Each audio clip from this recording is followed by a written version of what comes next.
Table अभी आपको दे रहा हूं, कितना स्कोर टारगेट करना चाहिए। अगर आप इस बात को अभी भी दिमाग में लेकर के बैठे हैं तो भाई बिल्कुल निकाल दो। ऐसा कोई टारगेट अपने मन में सेट करके मत जाना। नेगेटिव मार्किंग है नहीं। पेपर, ये भी बहुत सारे बच्चों का डाउट है कि पेपर इस बार बहुत ही मुश्किल आएगा क्या, क्योंकि वैकेंसीज घटी है, बिल्कुल घटी, आधी हो गई है पिछली बार से, और फॉर्म 1.5 गुना हो गए हैं।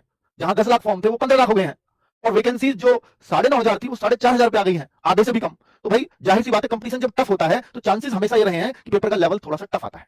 ये ऐसा देखा गया है हर बार, ठीक है। पर आप इस बात को अपने दिमाग पे लोड बिल्कुल ना लेकर के जाएं, क्योंकि आपने 2017 का भी पेपर देखा है, 2021-22 का भी देखा है। 17 के टाइम का अगर आप कोई भी पेपर रीड करोगे तो वो इसी पैटर्न पे बनते थे कि वैकेंसीज कम है तो पेपर टफ, फॉर्म ज्यादा है, कंपटीशन ज्यादा है तो पेपर टफ। लेकिन आप देखो ना, 2021-22 से पेपर मुश्किल आने बंद ही हो गए हैं, जैसे आते ही नहीं। पता नहीं किस तरह का एजेंसीज ने चुनाव कर रखा है, क्यों ऐसा हो गया है। अब पेपर टफ आने तो बंद हो गए हैं, पर मैं ये नहीं कहूंगा कि यहां आ नहीं सकता। आपको हर तरह से तैयार होकर के जाना है। आप ये मान कर बिल्कुल ही मत चलना कि पेपर आसान आएगा या मुश्किल आएगा। आपको बस इतना देखना है कि जो मुझे आता है क्या मैं वो कर पाऊंगा, क्योंकि जो नहीं आता उसके लिए आप कुछ नहीं कर सकते, पर जो आता है उसको अगर आप कर नहीं पाते तो सिलेक्शन रुकवा देता है आपका।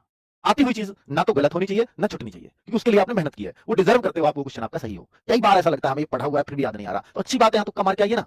जब भी ऐसा लगे ना कि पढ़ा हुआ है बस यहां से जबान से फिसल रहा है, ये याद नहीं आ रहा, तो वहां ऑप्शन एलिमिनेट विधि अपनाया करो। जीएस मूल विधि अक्सर ऐसा इनमें हिंदी इनमें होगा, मैथ्स रीजनिंग में ऐसा नहीं होता। ये इनमें होता है रटने वाले सब्जेक्ट्स में। तो वहां पे आप क्या करेंगे कि क्वेश्चन पढ़ा तो आप देखो कि अगर आपका पढ़ा हुआ है तो आप 2 एक ऑप्शन को बिल्कुल अलग कर देंगे। जो 2 एक ऑप्शन आपने अलग कर दिए, बाकी जो 2 बच गए, उन 2 में फिर आपको सोचना है कि भाई इनमें क्या हो सकता है। उनमें भी जो बेहतर लगे उसको आप सेलेक्ट करके आ जाओ, ठीक है। उन 2 में फिर फाइनली ये भी करना पड़ेगा कि भाई मुझे नहीं पता कौन सा, तो फिर लगा के तो सारे आने ही है। नेगेटिव मार्किंग नहीं है, जो छोड़ोगे तो नुकसान होगा।